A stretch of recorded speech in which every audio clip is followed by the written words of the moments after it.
여러분 안녕하세요. 오늘이 2025년 7월 20일 오전 11시 1분을 지금 지나가고 있네요. 이번엔 희극인, 그러니까 웃기는 사람이죠. 찰리 채플린에 관해서 얘기를 하도록 하겠습니다. 이 희극인으로서 이 사람이 굉장히 아주 이름이 명성이 높았던 사람입니다. 그래서 여기 보면 이제 찰리 채플린의 모습이 있고,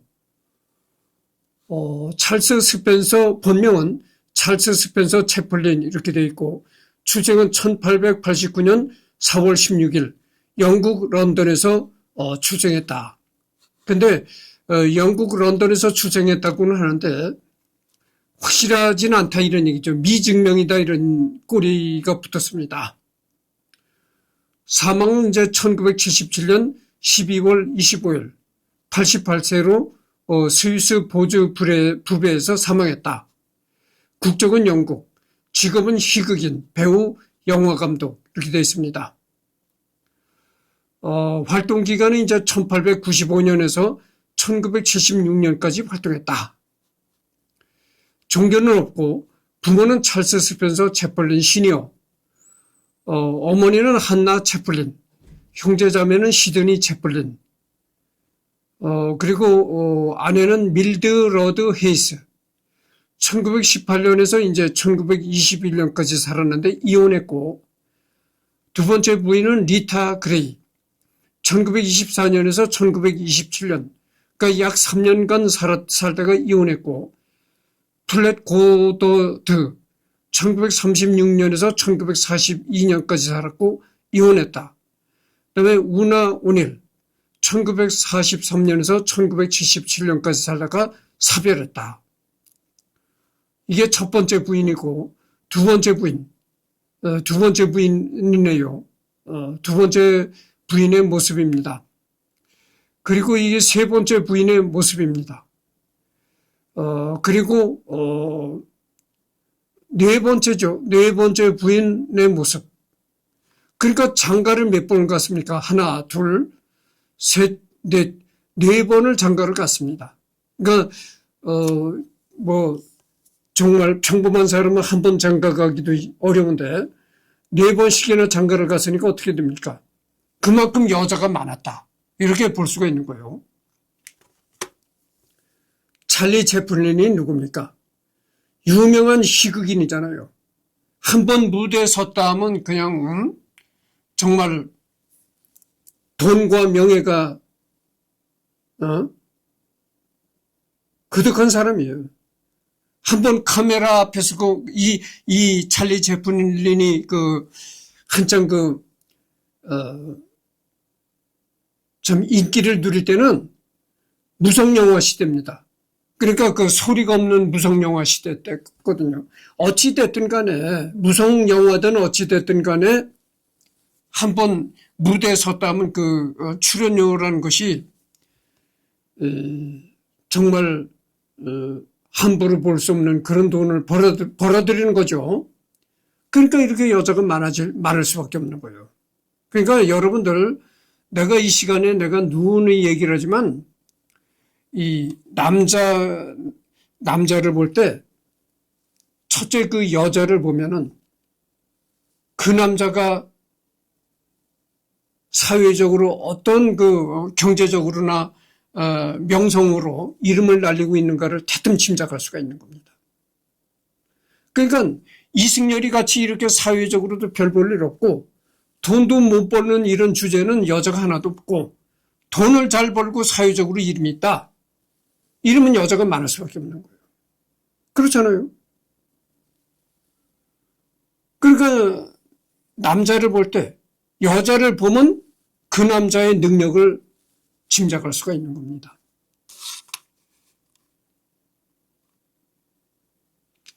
그래서 능력 있는 남자는 능력이라는 게 무슨 능력인가? 돈을 얼마나 잘 버느냐 이런 능력인 거예요. 돈을 잘 벌고 사회적으로 얼마나 이름을 내느냐 이걸 능력으로 보는 거예요.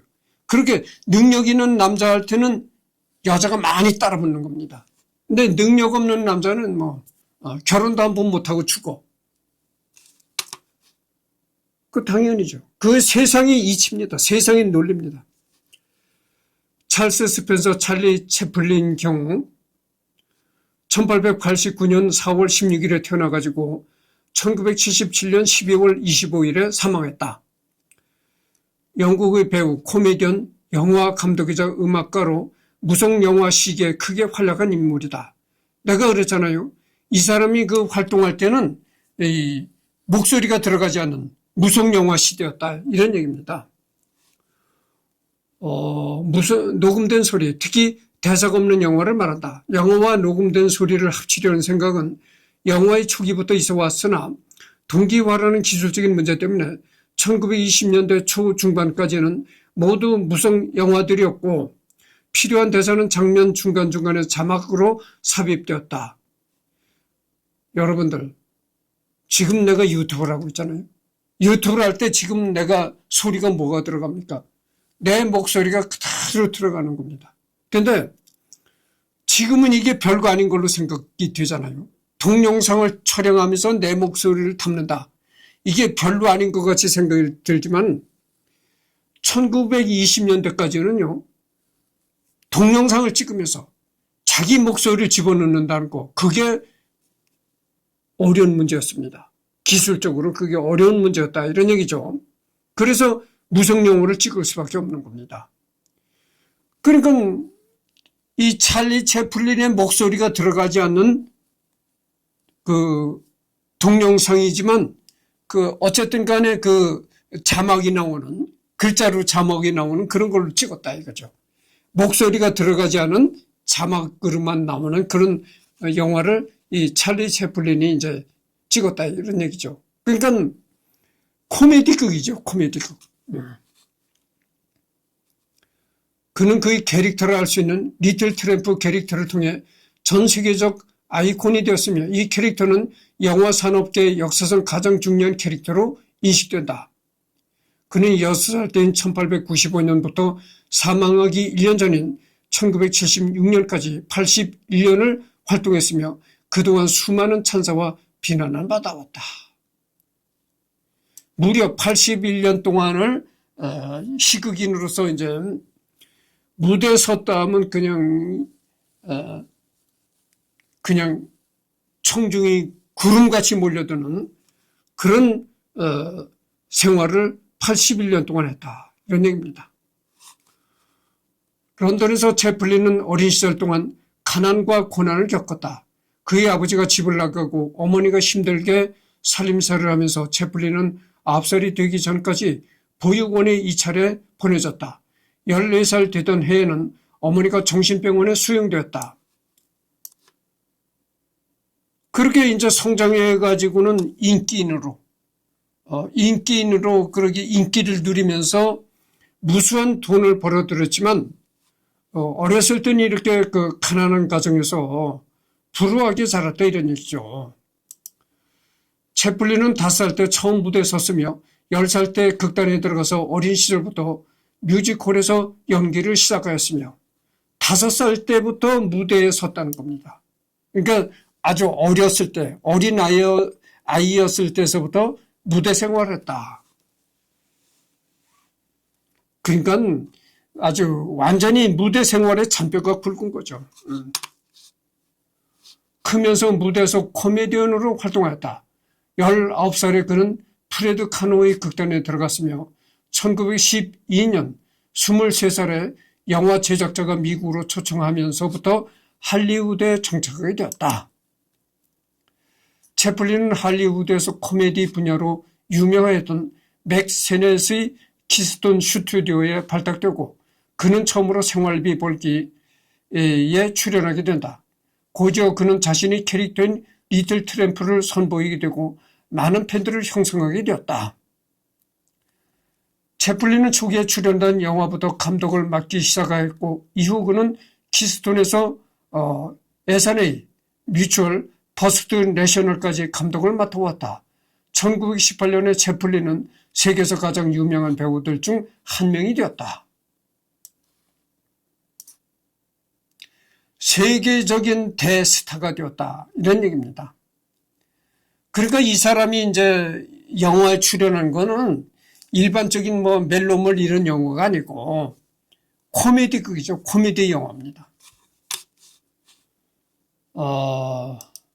1919년에 메리 픽포드, 더글러스 페어 뱅커스, D.W. 그리피스와 함께 공동으로 유나이티드 아티스트를 설립한 그는 자신의 영화를 혼자 찍을 수 있는 조건을 마련하게 되었다.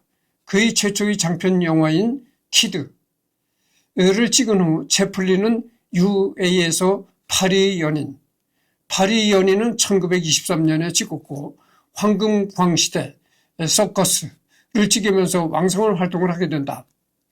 1920년대 출연한 유성 영화에 대해 혐오하였던 그는 그러니까 1920년대의 유성 영화 그러니까 이거는 무성 영화가 아니고 소리가 들어간 영화다 그죠. 그러니까 기술이 한 단계 진보가 돼가지고 그다음에는 이제 유성 영화를 찍었는데 여기 나오죠. 유성 영화는 화면과 소리가 결합된 영화이다. 움직이는 화면을 소리와 동기화시키거나 소리와 이미지를 기술적으로 결합시킨 것으로 무성 영화에 대비되는 개념이다. 이때 비로소 이제 그 영화에 소리가 들어가는 그런 걸 구현했다. 그겁니다. 대혐오하였던 그는 이어 시티라이트, 모던 타임스를 무성 영화로 촬영한다. 이후 정치적으로 민감한 문제에 귀를 기울이기 시작한 그는 아돌프 히틀러를 풍자한 위대한 독재자 1940년을 발표했다. 1940년대 각종 스캔들과 논쟁에 연루되면서 채플린이 이때는 추락하게 되었고 채플린은 공산주의자 사상에 동의했다는 의심을 받게 된다. 1940년에 각종 그 스캔들에 휘말리게 되고 그래서 그 결과 인기가 이제 대중들로부터 외면을 받기 시작하고 그러면서 이제 채플린이 뭐 공산주의자다. 공산주의 사상에 물들었다. 뭐 이래가지고 여러 구설수가 이제 따라붙게 되었다. 이런 얘기입니다. FBI는 그의 미국 입국을 금지시켰으며 채플린은 스위스로 자리를 잡게 된다. 그는 말년에 리틀 트램프 연기를 그만두고 새로운 역할들을 하게 되었는데 이때 영화들은 무슈 베르투, 라임라이트 등이 있다. 이때 말이죠. 미국에서는 채플린이 미국에 입국을 못하도록 금지시켰다는 거, 막았다는 거죠. 왜냐? 채플린이 공산주의 사상을 가지고 있다. 이런 얘기가 있어가지고 채플린이 미국에 오지 못하도록 막았다는 겁니다. FBI가. 그 채플린이 뭐 미국의 비자 같은 걸 미국에 가려고 미국의 비자 같은 걸 신청해도 비자가 나오지 않는다는 거죠. No 이렇게 된다는 거죠. 채플린은 대부분 영화 감독하고 각본을 썼으며 제작, 편집, 주연 그리고 음악까지 맡았다. 그는 자신의 영화에 대해 완벽주의를 고집하였으며 UA를 설립하면서 행한 재정적 독립은 이후 그의 영화가 영화사에서 창조적인 작품으로 기억하게 하였다. 그의 영화는 비애감이 결합한 슬랩스틱 코미디가 특색을 이루고 있으며 내용에는 자신의 자전적 모습이 그려져 있다. 1972년에 아카데미상은 지난 세기 동안 그가 만든 헤아릴 수 없는 기법들이 이후 영화 예술에 영향을 끼쳤다는 이유로 그에게 공로상을 수여하였다. 그의 영화들은 대부분 위대한 영화 순위에 항상 오르며 1999년 미국 영화연구소는 그를 미국에서 가장 위대한 배우 50명에서 남자 배우 순위 중 10위에 선정하였다. 1999년 미국 영화연구소는 미국에서 가장 위대한 배우 중 이 찰리 채플린을 10손가락 안에 꼽았다. 이런 얘기입니다. 그래서 내가 아까 얘기를 안 했는데 찰리 채플린이 이렇게 이제 서명을 한 이것이 찰리 채플린의 사인이다. 이런 얘기고 훈장까지 받았네요. 영국에서는 이제 대영 제국 훈장을 받았다. 이게 이제 찰리 채플린이 받은 훈장입니다. 그 다음에 아카데미상을 받았고, 음악상, 공로상 이런 걸 받았네요.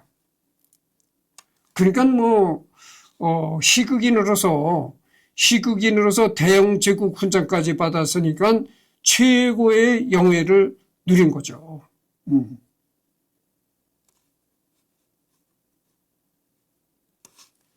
생애 초기, 채플린은 1889년 4월 16일 런던에서 태어났다. 부모는 뮤지컬에서 공연한 가수이자 배우였다.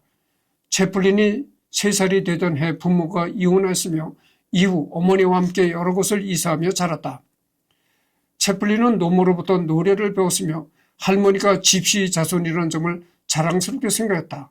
한편으로는 우리 가족은 언제나 뼈대만 앙상했다고 어려웠던 시절을 회상하였다.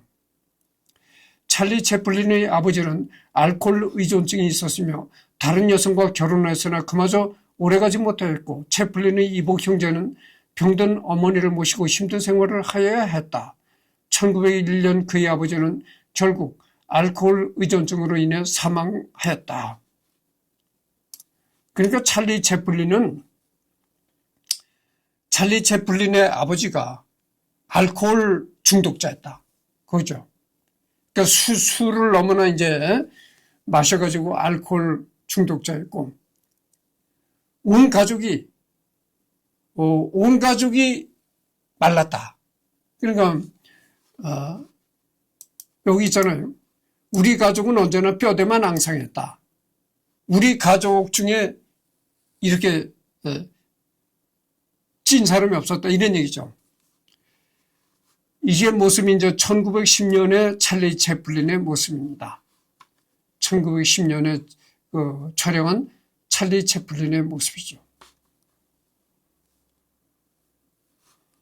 배우 시절 1910년부터 1912년까지 찰리 채플린은 자선단체인 오드펠로우 독립기사단에 함께 가입하고 있었던 프레도 카노와 함께 미국 순회 공연에 나섰다. 채플린과 카노는 1910년에 5개월 동안 순회를 마친 뒤 영국으로 돌아갔다가 1912년 다시 미국으로 향했다. 순회 공연 동안 채플린은 뒷날 스탠 로렐로 널리 알려진 희극배우 아서 스탠리 제퍼슨과 한방을 썼다. 순회 공연이 끝난 후 로렐은 영국으로 돌아갔으나 채플린은 미국에 남아 있었다. 이게 이제 1920년대의 찰리 채플린의 모습입니다. 키스톤 스튜디오 시절. 이게 이제 여기 보이는 이게 이제 키스톤 스튜디오라는 거죠. 키스톤 스튜디오는 1912년 캘리포니아주 로스앤젤레스에 설립된 영화 스튜디오이다. 그러니까 영화를 찍는 촬영장이었다 이런 얘기입니다. 그러니까 로스앤젤레스니까 LA죠. LA에 있었던 영화 촬영 장소였다. 카노와 채플린의 연기는 맥 세넷과 같은 코미디 영화 제작자의 눈에 들었다. 맥 세넷은 채플린을 자신의 영화사 키스톤의 배우로 채용하였고 슬랩스틱 코미디 영화 생활비 벌기를 제작하였다. 그는 영화는 흥행에 실패하였다. 맥 세넷은 채플린을 계속 고용해야 할지 심각하게 고민하였다.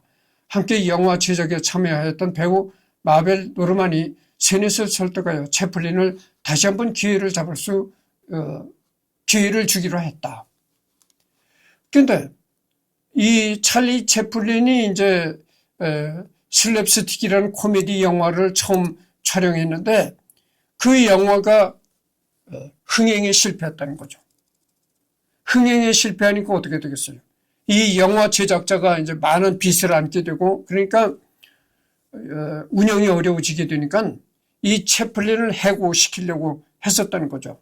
근데 이 채플린과 함께 이제 제작에 참여했던 마벨 노르만이라는 사람이 그 영화 제작사 사장을 설득해가지고 한 번 더 기회를 줘봐라. 이랬다는 거죠. 그렇게 설득해가지고 채플린을 해고하지 않았다. 이런 얘기입니다. 그래서 여기 보면은 이게 이제 그 1914년 희극 영화에 출연한 채플린의 모습입니다. 잠깐만요.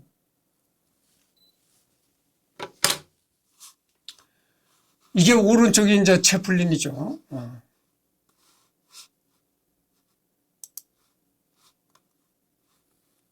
채플린은 노르만 영화 감독이 감독한 2편의 영화에 출연했다.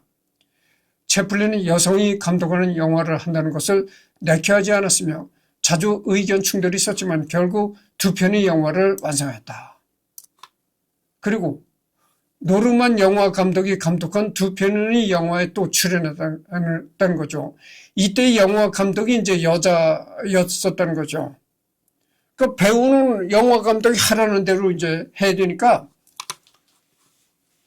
이때도 서양에도 내가 그랬잖아요. 서양에도 여자를 굉장히 얕보고 멸시하는 그런 게 있었다고 내가 얘기를 했잖아요. 그게 동양에만 있었던 그게 아닙니다. 서양도 그랬어요. 그러니까 이때 찰리 채플린이 그까지 여자가 영화 감독을 한다고, 여자가 영화 감독을 하는데 아니 곱게 그 밑에서 내가 배우 생활을 하느냐 어쩌냐 뭐 이래가지고 불만을 가졌었다 이거죠. 이 초기 영화 2편은 이후 채플린의 영화와는 매우 다른 모습을 하게 되었다. 맥 세넷은 채플린의 연기를 탐탁지 않게 생각했고 이번에는 노르만이 뭐라고 하든 채플린을 해고하리라 결심했다. 그러나 영화가 큰 성공을 거두자 채플린은 유명해졌다. 그래가지고 이 영화 감독이 노르만이라는 그 여자 영화 감독이 뭐라고 하든 이번에는 그 영화 제작사 사장이 채플린을 진짜 이번에는 해고시키려고 했다는 거죠. 뭐 갈수록 이 영화 제작회가 봐야 이 손해만 나고 빚이 늘어나고 경영이 어려워지니까 채플린을 이번엔 진짜 해야 되겠다 했는데 이게 대박이 난 거야. 그래가지고 참 그 영화 제작사 사장도 입이 이렇게 찢어진 거지. 이제 대박이 터지니까. 채플린은 맥 세넷의 키스톤에서 영화 배우를 시작했다. 그는 초기 영화에서 좌충우돌하는 캐릭터를 창조하였고 영화 제작을 매우 빨리 배웠다. 채플린이 24살이던 1914년 제작된 2편의 영화 베니스의 어린이 자동차 경주에서 채플린은 이미 전형적인 그의 캐릭터를 만들었다. 바로 이어져 제작된 영화 마벨이 이상한 재난. 그때 그러니까 이때 채플린의 자신의 캐릭터가 이제 완성이 됐다 이거죠. 그러니까 캐릭터가 뭡니까? 찰리 채플린의 캐릭터가 뭐냐면은 웃기는 게 캐릭터거든. 사람을 웃기고 어찌 보면 바보같이 바보 역할도 하고 뭐 이래가지고 그렇게 웃긴 거죠. 그러니까 어떻게 되겠어요? 채플린이 나온 영화가 모처럼 이렇게 대박을 터뜨리니까 영화 제작사 사장이 이렇게 입이 이렇게 찢어져 가지고 2탄 3탄이 계속 나온 거야. 재탕 3탄이 나온 거죠. 이제 맥 세넷은 코미디다운 영화를 주문하였고 채플린은 둥근 책모자에 꽉 끼는 웃도리와 헐렁한 바지를 입고 짧은 지팡이를 든 그의 전형적 모습을 보였다. 채플린은 훗날 자서전에서 당시 상황을 이렇게 회고하였다. 그러니까 어떻게 되겠어요? 둥근 책모자에 꽉 끼는 웃도리 입고 헐렁한 바지를 입고 짧은 지팡이를 들었다. 그러면서 참 어떻게 보면 모자리는 것 같이도 보이고 이런 역할을 했다 그죠. 그러면서 웃겼다. 난 정말이지 뭘 어떻게 해야 코미디답게 볼 수 있을지 몰랐다. 이렇게 참 대중들한테 굉장한 무지한 인기를 누렸던 찰리 채플린이었지만 고민이 많았다 이거죠. 도대체 뭘 해서 웃기겠는가? 이런 고민을 했다는 거죠. 내가 뭘 해서 웃기겠는가? 그래서 참 고민을 했다고 하죠. 어찌되었든 지난번 영화 살리기 같은 모양새에서는 안 될 것이기에 모든 것을 한번 뒤집어 보기로 했다. 작은 모자에 꽉 끼는 웃돌이 입고 헐렁한 바지를 준비했다. 그 도대체 뭘 해서 웃게 되겠는가? 막막했다 이거지. 소재가 막막하고. 야, 그러니까 작은 모자에 꽉 끼는 웃돌이 입고 헐렁한, 그러니까 웃돌이 자켓이 꽉 끼는 자켓을 입고 헐렁한 바지를 입었으니까 이거는 정말 어떻게 보면 좀 푼숙기처럼 보이는 그런 옷차림이죠. 세넷은 좀 더 나이 든 모습이었으면 좋겠다고 했고 나는 작은 코스튬을 붙였다. 그러니까 영화 제작사 사장이 이렇게 채플린이 이렇게 바보 역할을 할 그런 옷차림을 보고 야, 그 옷차림은 좋은데 좀 나이가 들어 보이는 그런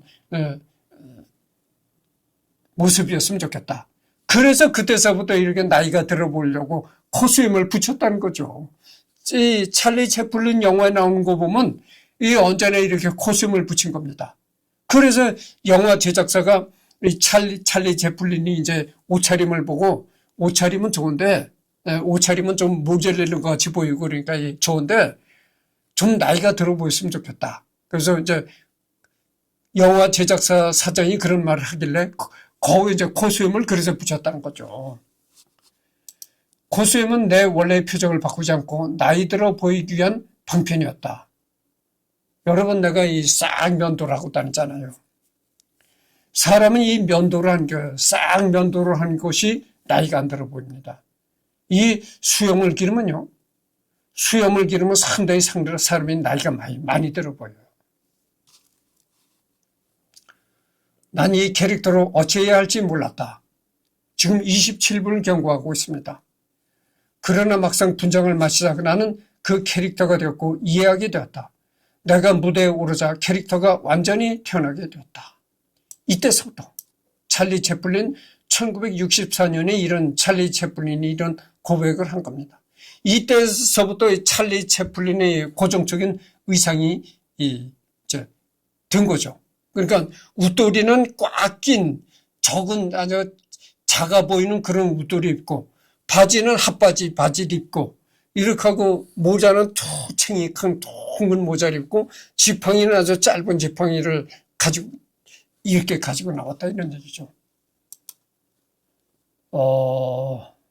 그러니까 한마디로 좀 어딘가 모자래 보이는 그런 옷차림이죠. 거기다가 이제 코스튬을 달고 그리고 웃겼다. 당시 둥근챙이 더비 모자와 바지는 채플린이 장인이었던 희극배우 뚱보 알버크리의 것이었다.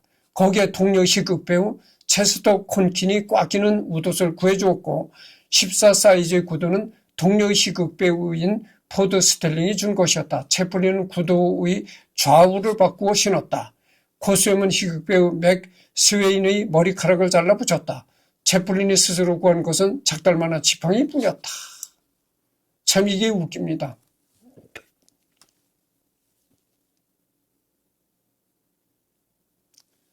그러니까 채플린이 입었던 그 작아 보이는 웃돌이 거기다 헐렁한 핫바지 바지 이런 게 전부 동료들이 뭐 주거나 아니면 이 찰리 채플린 장인이 있었는데 그 찰리 채플린의 장인어른이 또 그 희극배우였다는 거죠. 웃기는 희극배우였다는 거죠. 근데 이 찰리 채플린의 장인이 뚱뚱한 사람이었다는 거예요. 그래서 장인이 입던 것도 주고 동료 배우들이 입던 것도 주고 이래가지고 여기서 저기서 주워 입어가지고 이제 의상을 입고 찰리 채플린 돈으로 마련한 건 코스튬뿐이 없다. 이런 얘기입니다. 그러니까 코스튬만 자기 돈으로 산 거지 전부 다 주에서 준 그걸로다가 옷차림을 했다 이런 얘기입니다. 키스톤에서 활동하던 초기 채플린의 작품은 과장된 제스처와 슬랩스틱 코미디가 주를 이루었다. 채플린의 판토마임은 이전의 키스톤 작품보다 더욱 섬세하였다.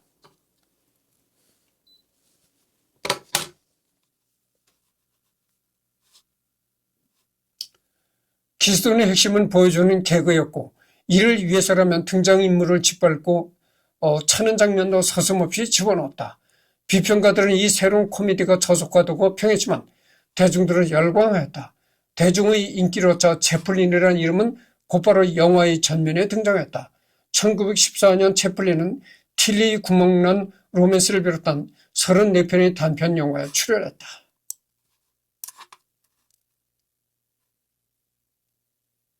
이때부터 채플린의 인기는 정말 하늘을 찌르는 듯했고, 채플린이 들어간 영화는 줄줄이 대박을 터뜨렸다.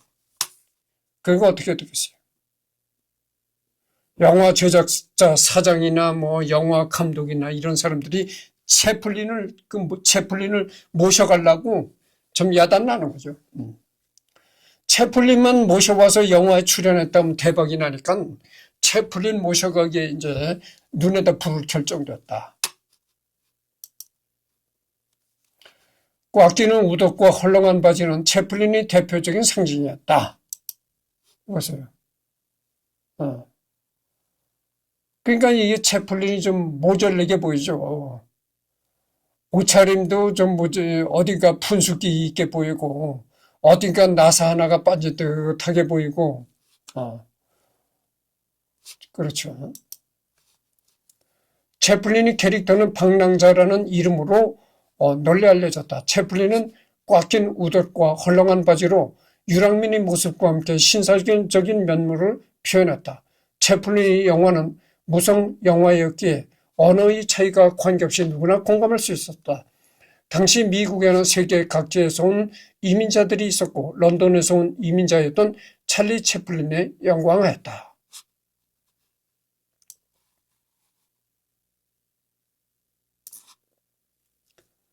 지금 32분을 경과하고 있네요.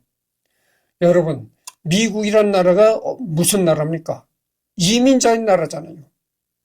세계 각지에서 이민자들이 모여들어서 국가를 형성하게 된 게 이제 미국이다, 그죠?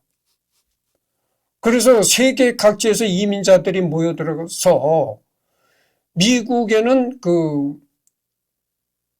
지구상의 인종이 모두 다 미국에 있다. 인종 박람회장이다. 이렇게 볼 수가 있는 거예요. 그래서 미국에는 이 지구상의 수많은 갖가지 인종들이 다 모여 있는 겁니다. 그래서 수많은 인종들이 모여서 설립한 된 국가가 미국이죠. 그래서 이때도 이민자들이 상당히 미국에 많았었는데, 이민자들은 이렇게 찰리 채플린에 관해서 열광했다는 겁니다. 그러니까 같은 찰리 채플린이 같은 이민자 출신이다. 그래가지고, 그리고 이민자들이 그렇게 열광했다는 거죠. 뮤추얼 필름 시절, 1916년 뮤추얼 필름은 채플린에게 12개의 영화를 제작할 것을 요청하면서 67만 달러를 지급하였다. 1916년.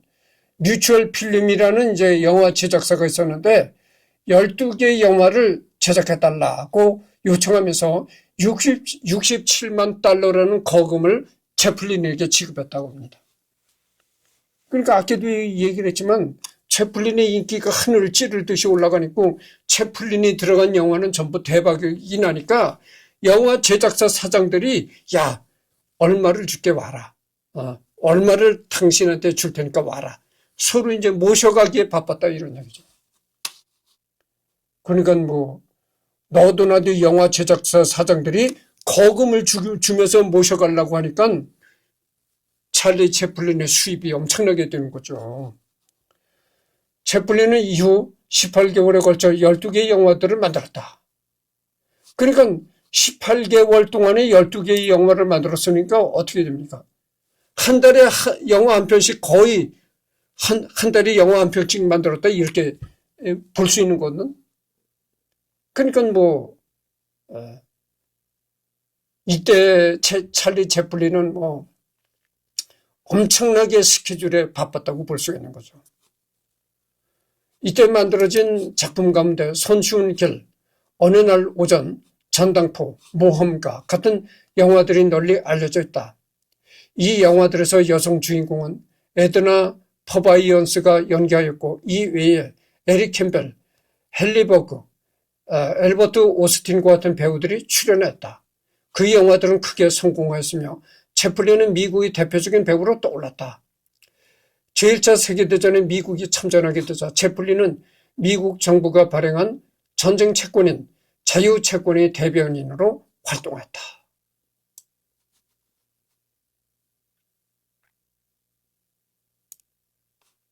그러니까 이때 이제 그 세계 1차 대전이 발발했다는 거죠.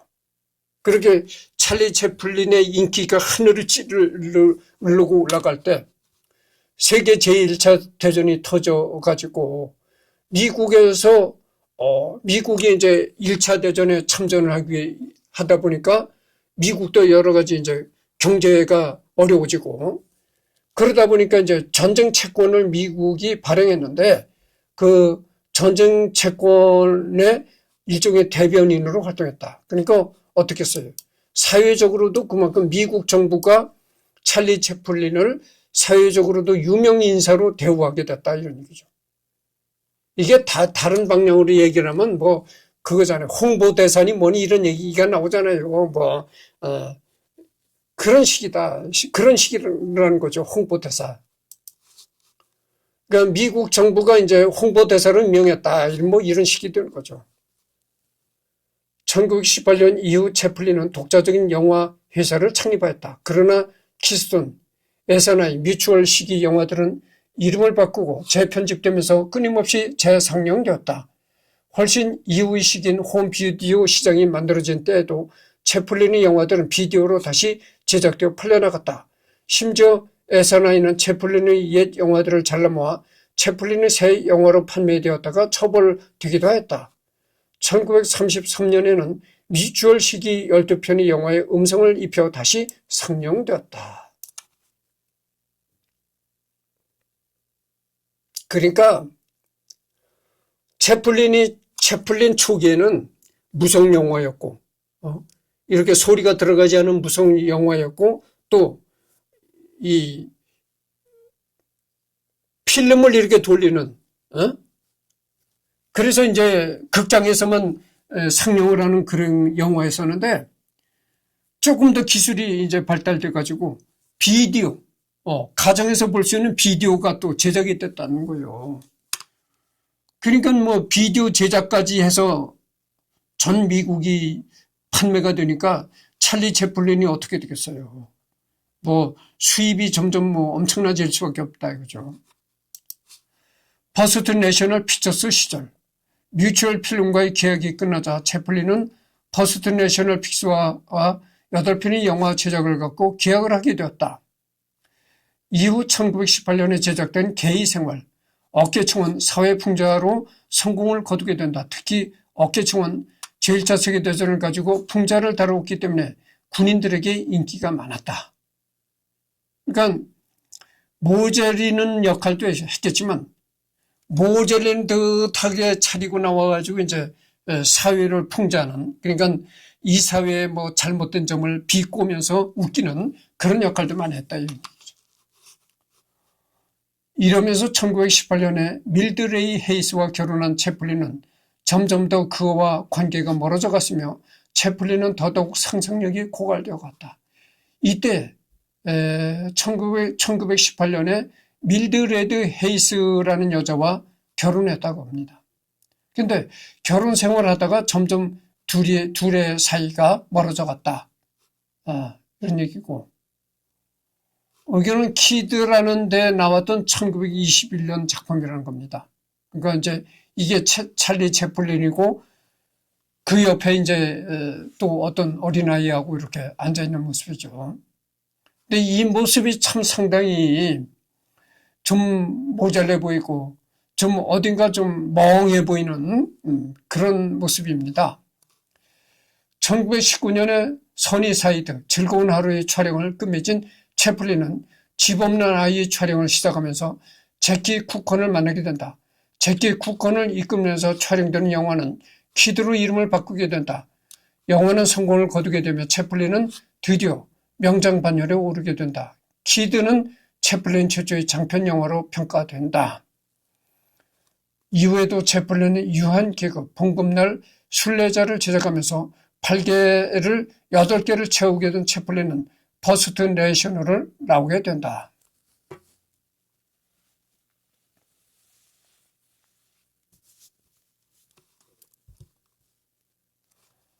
지금 그 40분을 경과했습니다. 그래서 이번에는 이걸로서 끝을 맺고, 다음에는 이제 유나이트 아티스트 시절 여기서부터 하도록 하겠습니다. 오후에도 시간이 있으니까 오후에 또 여기서부터 시작이 됩니다.